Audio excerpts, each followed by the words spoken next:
दोस्तों नमस्कार। स्वागत है आपका मेरे YouTube चैनल ट्रेंड लाइन में।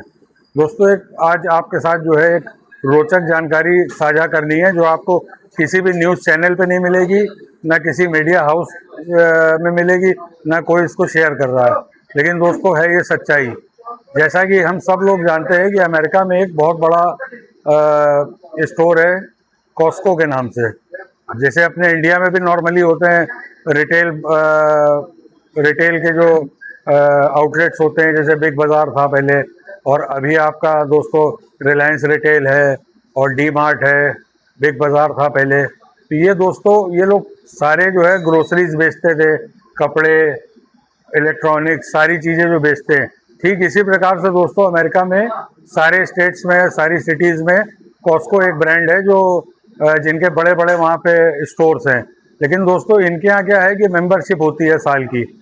तो जो लोग वो कार्ड लेते हैं तो उनको बाजार के औसत प्राइस से जो है कम प्राइसेस में चीज़ें और सामान मिलता है।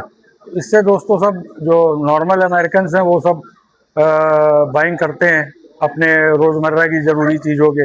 लेकिन दोस्तों आपको ये जानकर आश्चर्य होगा कि ये सारे ग्रोसरीज के अलावा भी जो है दोस्तों ये लोग गोल्ड और सिल्वर में भी जो है डील करते हैं। तो इनके यहाँ बेसिकली आपको गोल्ड बार्स मिल जाएंगे, कॉइन्स मिल जाएंगे, सिल्वर बार्स मिल जाएंगे, सिल्वर राउंड्स मिल जाएंगे। तो दोस्तों अभी लास्ट 72 आवर्स की एक घटना मैं आपको बताने जा रहा हूँ, जिसमें कि दोस्तों पिछले 3 दिनों में 72 आवर्स में अमेरिकन पब्लिक ने जो है दोस्तों एक तरीके से आप कह सकते हैं स्टैम्पीड कर दी सारे कॉस्को आउटलेट में, क्योंकि जनरली उनका प्राइस जो है मार्केट से कम होता है। तो वहाँ पे दोस्तों पब्लिक ने 3 दिन में कम से कम 2.4 मिलियन आउंसेस सिल्वर जो है वो ड्रेन कर ली, मतलब खरीद ली। अब दोस्तों ये कैसे हो रहा है?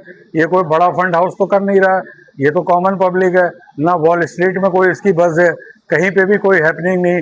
फिर भी दोस्तों ये जो मात्रा है इसको अगर हम टन में कन्वर्ट करें तो ये तकरीबन जो है 74.6 मीट्रिक टन क्वांटिटी होती। दोस्तों ये छोटी मोटी क्वांटिटी नहीं है। ये जो बड़े फंड हाउसेस हैं या इंस्टीट्यूशंस हैं, इनकी साल भर की बाइंग से भी जो है ज़्यादा बैठेगा 3 दिन का। एक SLV ETF करके है सिल्वर का लार्जेस्ट जो अमेरिका का इंस्टीट्यूशन है, उसकी भी दोस्तों साल भर की बाइंग का जो है काफ़ी हिस्सा इसमें पब्लिक ने 3 दिन में खरीद लिया दोस्तों। तो ये एक बहुत बड़ी घटना है और ये एक तरीके से आप समझ लीजिए कि वहाँ की पब्लिक वेल एजुकेटेड है और उनको ये अंदाज़ा होने लगा है कि सिस्टम में कुछ बड़ी गड़बड़ी है।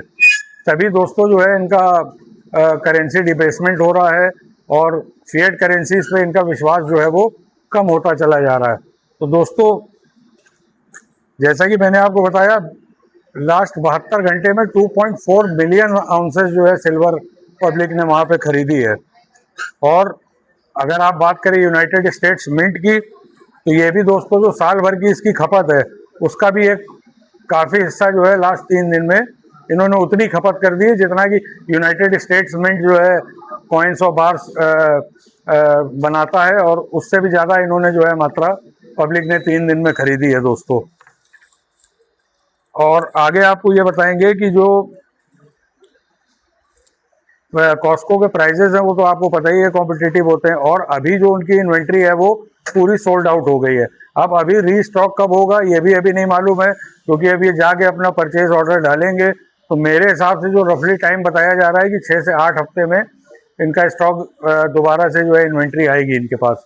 और दोस्तों ऑनलाइन में भी ये लोग सेल करते हैं, तो अभी सब आउट ऑफ स्टॉक पड़ा हुआ, वहाँ पे कोई भी सिल्वर बार्स वहाँ पे रिमेनिंग नहीं है। तो दोस्तों इससे आप अंदाज़ा लगा सकते हो कि फिजिकल मेटल की किस तरीके से शॉर्टेज हो गई है और किस तरीके से फिजिकल मार्केट और अपना पेपर ट्रेड जो है कैसे डीलिंक हो रहा है, एकदम अलग अलग हो रहा है। अगर आप पेपर प्राइजेस की बात करें तो वो तो $85 पे चल रहा है, और रियल सेंस में आप देखें तो मार्केट में अगर आप इतनी मात्रा लेने जाओगे 2.4 मिलियन आउंसेस, तो वहाँ पे जो है वो सेलर का प्राइस आपको मिलेगा, माफ कीजिएगा। तो आप समझ सकते हो कि कितने हैवी प्रीमियम्स पे जो है फिजिकल ट्रेड हो रही। तो दोस्तों क्या आपको लगता है कि इंडिया में भी ऐसा कुछ हो सकता है? मुझे तो लगता है दोस्तों कि आने वाले समय में ऐसा कुछ इंडिया में भी देखने को मिल सकता है, क्योंकि आज जो भी आप देख रहे हो तो पेपर ट्रेड के हिसाब से अगर आप देखें MCX के रेट, तो उससे जो है अपने यहाँ भाव नीचे चल रहा है दोस्तों। तकरीबन 4 से 5 हज़ार रुपये का डिफरेंस चल रहा है, आपको नीचे में मिल जाएगी। तो दोस्तों मेरा तो यही मानना है कि समय रहते अगर आपने इन्वेस्ट नहीं किया तो ग्रेजुअली आप इसमें इन्वेस्टमेंट जो है अपना बढ़ाइए। दोस्तों अगर इसको हम लोग दूसरे तरीके से समझें, जिस तरीके से अमेरिकन पब्लिक जो है स्टोर्स पे लाइन लगा के जो है सिल्वर खरीद रहे हैं, तो दोस्तों देखिए इससे एक तो इशारा मिल रहा है कि कुछ ना कुछ तो सिस्टम में गड़बड़ी है। और दोस्तों अब ये जो इतनी बड़ी घटना हो रही है, इसको आज नहीं तो कल मेन मीडिया, माफ कीजिएगा, मेन मीडिया हाउसेस जो है कवर करेंगे। और आप समझ सकते हो इसका क्या रिपेल इफेक्ट होगा जब ये न्यूज़ मीडिया में जो है चलेगी कि इतना सारी मात्रा में जो है अमेरिकन पब्लिक सिल्वर खरीद रही। तो दोस्तों जाहिर सी बात है कि ये और ज़्यादा विस्फोटक लेवल पे ये चीज़ें होने लगेंगी, जिससे कि दोस्तों मेन स्ट्रीम मीडिया जब इसको शेयर करना शुरू करेगा तो आप समझ ही सकते हो कि किस क्वांटम में फिर पब्लिक जो है वो जुटेगी इसको खरीदने में। दूसरा दोस्तों इसके आगे क्या इफेक्ट्स आएंगे वो हम लोग को स्टेजेस में समझना पड़ेगा। जैसे फेज़ 1 है जो अभी करेंटली चल रहा है कि रिटेल पब्लिक की अवेकनिंग बढ़ रही है, उनको पता लग रहा है कि दुनिया में हो क्या रहा है, या करेंसीज में क्या मूवमेंट हो रहे हैं, या फाइनेंशियल वर्ल्ड में क्या हो रहा है। तो अभी तो फेज़ 1 में हम लोग चल रहे हैं। फेज़ 2 आप समझ लीजिए वो होगा जब मीडिया इस पर अटेंशन करेगा, तो आप समझ ही सकते हो मेन स्ट्रीम मीडिया में जब आएगा तो क्या होगा। और फेज़ 3 जो होगा दोस्तों ये फिर प्रीमियम एक्सप्लोजन की तरफ होगा, जो अभी पेपर और फिजिकल में जो डिफरेंस है ये और ज़्यादा बढ़ता चला जाएगा। और फेज़ 4 में अगर आप देखेंगे तो दोस्तों फिर ये अपना जो पेपर में ट्रेड हो रहा है इसमें जो है फिजिकल डिलीवरी का क्रंच आ जाएगा कॉमेक्स पे, MCX पे। और दूसरा होगा या तो ये एक्सचेंजेस जो है डिफॉल्ट करें या फिर डिलीवरी मैनेज करें। तो आप समझ रहे हो कि कितनी डिमांड आगे बढ़ने वाली है। और फेज़ 5 अगर इसका आप देखेंगे तो दोस्तों जब चीज़ें हाथ से निकल जाएंगी तो गवर्नमेंट इंटरवीन करेगी। तो आपको क्या लगता है कि गवर्नमेंट होल्डिंग को रोकेगी या पब्लिक की बाइंग को रोक लेगी? दोस्तों अगर ऐसा कुछ गवर्नमेंट करती है, सपोज करिए एक्सचेंजेस को रोकती है कि अब फर्दर आप जो है बाइंग नहीं कर सकते हैं, तो मेरे हिसाब से तो इसका ऑपोजिट इफेक्ट पड़ेगा कि पब्लिक और ज़्यादा उसकी तरफ आकर्षित होगी और ज़्यादा खरीदारी करेगी। तो दोस्तों आपको क्या लगता है, आपकी क्या राय है, हमको कमेंट करके ज़रूर बताएं। और ताज़ा जानकारी के लिए हमारे यूट्यूब चैनल को आप सब्सक्राइब करें ज़्यादा से ज़्यादा, ट्रेंड लाइन। Thank you.